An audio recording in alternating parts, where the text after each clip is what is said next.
Adrian hadn't planned on returning to the hospital so soon, but something deep inside him refused to let him stay away.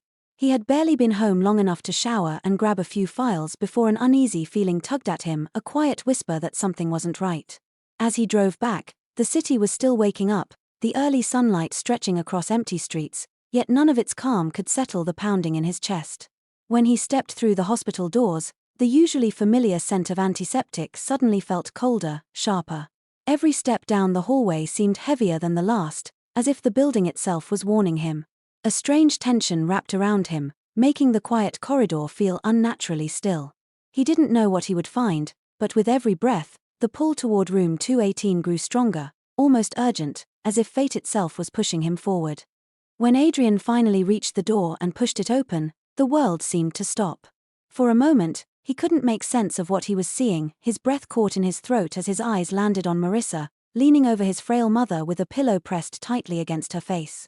The shock hit him like a physical blow, rooting him to the spot as his mind struggled to connect this woman, the woman he loved, with the terrifying scene unfolding in front of him.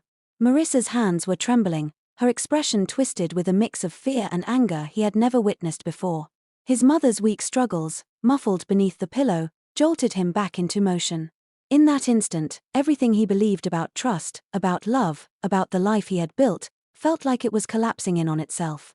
He realized, with heartbreaking clarity, that the danger was real and it was standing right in front of him.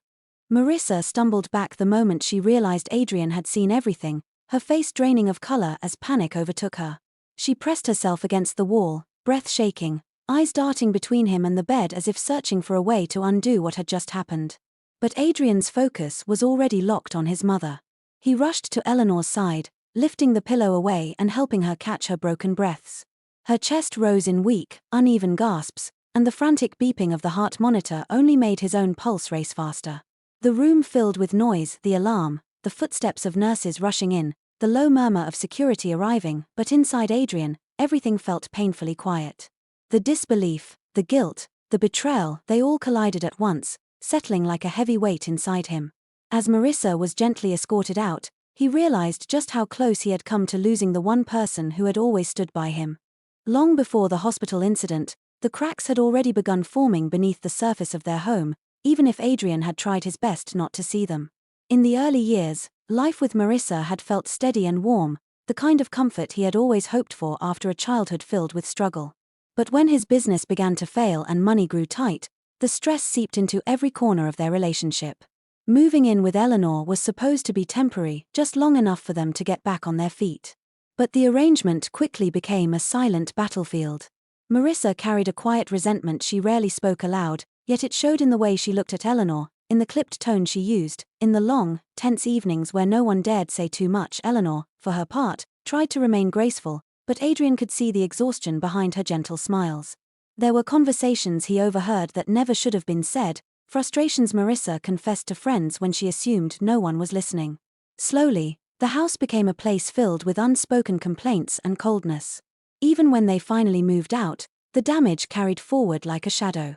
Marissa couldn't forget the feeling of depending on someone she didn't trust, and Eleanor couldn't forget how often kindness was met with bitterness. Adrian found himself caught in the middle, trying to keep peace between the two most important women in his life, unaware of just how deeply the resentment had spread until it finally erupted. In the hours that followed, Adrian felt as if he were moving through a fog, doing everything he could to keep his mother calm while trying to steady his own trembling heart. Reporting the incident was the hardest decision he had ever made, but the moment he looked at Eleanor's fragile face, he knew it wasn't a choice, it was a responsibility he owed to her and to himself. He stayed by her bedside, holding her hand as she slowly regained her strength, her breaths becoming steadier under the soft hospital lights. When she finally spoke, her voice was weak but full of clarity. She told him that forgiveness didn't mean staying where pain lived, and it didn't mean excusing the harm done. It simply meant choosing freedom over fear. Her words settled deeply within him, reminding him that sometimes love requires letting go, especially when survival depends on it. In the weeks that followed, Mara's world began to shift in ways she never imagined possible. With the weight of debt lifted and a future within reach, she stepped into her nursing classes with a spark she hadn't felt in years, studying not out of obligation, but out of a genuine desire to help others the way she had helped that lonely old man on a stormy night. Aldrich's condition stabilized, and whenever Mara visited him, something in him seemed to brighten. On some days he even recognized her, offering a faint smile that spoke louder than words. Rowan, too, found himself softening, spending more time with his father than he had in years, rediscovering a tenderness he thought life had pushed out of him. What began as a single act of compassion had grown into a quiet chain reaction, touching every life it passed through, proving that kindness never stops at the person who receives it.